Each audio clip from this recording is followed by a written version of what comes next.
Výstava Tri príbehy ženy akcentuje otázky identity, času a ľudských vzťahov.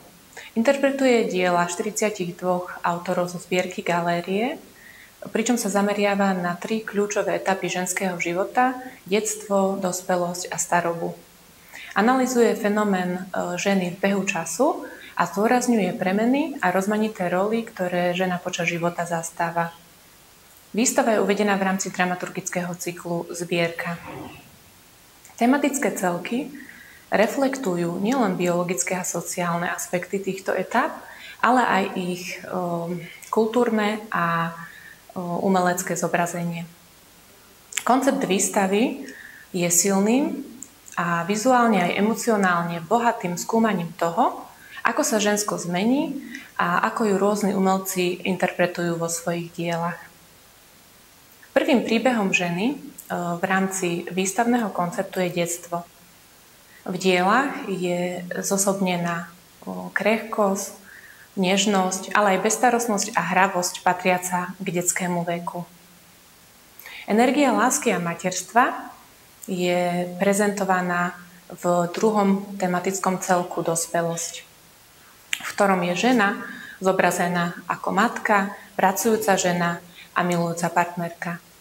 Žena, vedomá si svojej sily, je zosobnená ako bohyňa. Objavujú sa pracovné motívy, motív partnerskej lásky, nesmelosť ženy, rutinné momenty zo života žien, ale aj frustrácia a únava z každodenných povinností. Výstava glorifikuje energiu a silu, vyzdvihuje duchaplnosť a vytrvalosť žien, akcentuje ženskú dušu.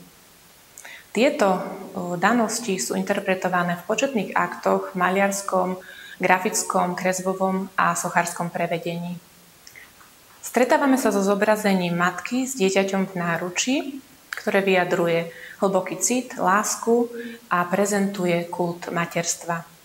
Ikonografický typ Madony s dieťaťom odkazuje na archetyp Panny Márie.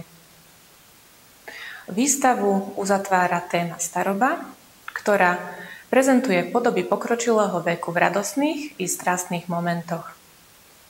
Výstava oslavuje ženskosť vo viacerých podobách a ponúka priestor na širokú interpretáciu. Kladie dôraz na jedinečnosť a význam ženy v spoločenskom a kultúrnom dianí.